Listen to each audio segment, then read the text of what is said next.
Kayo po ba mga bossing ko ay isa sa mga nagnanais na mas higit kayong maka-attract ng swerte? Kung kayo po yung sinuswerte sa ngayon at gusto nyo po na mas lumevel up pa mga bossing, asya, nire-recommend ko po mga bossing ko, ito pong ating tubig mga bossing. Tubig ay kasaganahan mga bossing para tuloy-tuloy na umagos ang ating pong kaperahan, ang ating kaswertehan na parang tubig, smooth na dumaloy po sa atin. Kailangan natin ng tubig at ang tubig mga bossing ko ay isa sa mga subok na humihigop ng mga negatibong enerhiya. Ganun din po mga bossing ko, kailangan po natin ng 50 pesos mga bossing. Ang 50 pesos mga bossing ko ay kulay pula, nagtataboy ng malas at nag-a-attract ng swerte. Ang gagawin po natin, gaganyanin natin. Ayan. Yan. Tapos, ipapatong po natin ito mga bossing ko ang ating baso sa liwanag ng sinag ng araw. Kung mapapasin nyo mga bossing, diba, nagdodoble-doble, nagre-reflect ang ating kaperahan dito sa ating pong tubig mga bossing sa pamamagitan din syempre ng sinag ng araw mga bossing, diba? Ngayon pa mga bossing, isa po yan sa maaaring masigit po tayo maka-attract ng swerte bukod sa sipag at tiyaga, pananalig sa mahal na Panginoon, makakatulong po ito upang sa ganon tayo po ay higit na swertin lalo na sa pera. Ngayon pa mga bossing, bukod po dito, mas mainam, nagagamitan po natin ito ng ilang butil po ng ating pong bigas mga bossing. Ngayon, kukuha po tayo ng konting bigas mga bossing ko. Tapos, ilalaglag po natin ito sa ating pong tubig.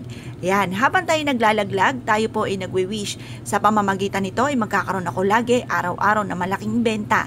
Sa pamamagitan nito, yayaman ako at magiging matagumpay. Mag-wish na po kayo ng lahat ng gusto po ninyo na walang gamit na sana, direct to the point. At i-mindset po ninyo na simula na ito ng tagumpay. Mula ngayon, simula na kayo po ay lahat ng mga pangarap po ninyo ay inyo pong makakamtan.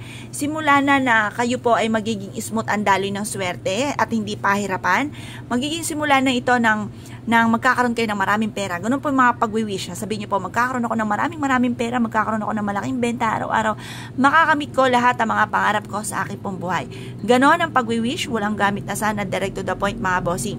Ngayon pa mga bossing, habang kayo ay nag-wish mga bossing ko, taimtim na mula sa inyo pong puso, i-claim niyo na kagad ang swerte. Sa pamamagitan nito ay mas magiging masagana ang aking pong pamumuhay. Ganon po mga bossing ha. I-wish nyo na magkakaroon ako ng malaking bahay, magkakaroon ako ng negosyo na dito na ako yayaman, magkakaroon ako ng mga bagay na matagal ko nang pinapangarap.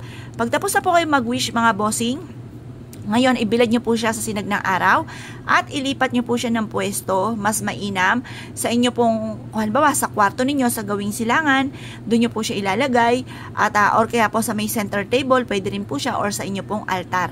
Or kung meron kayong ganito mga bossing ko na bintana sa magawing silangan na napapasukan ng liwanag ng sinag ng araw, mas mainam na doon nyo siya ilalagay para lagi siya nasisinagan. Basta ang ating tubig ay manatili na malinis. Ito pa mga bossing ko ay okay po yan. At hindi po siya umuunti kasi umuunti po yan.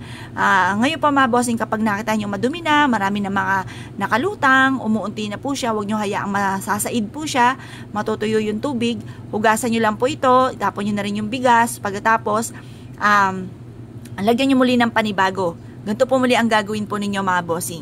Basta laging malinis, ma-maintain natin ang kalinisan ng bigas, okay po yan, very good po yan. Ngayon po mga bossing, kung kayo pinaniwala at nais po yung gawin, asya mga bossing, wag na po kayo magpatumpik-tumpik pa.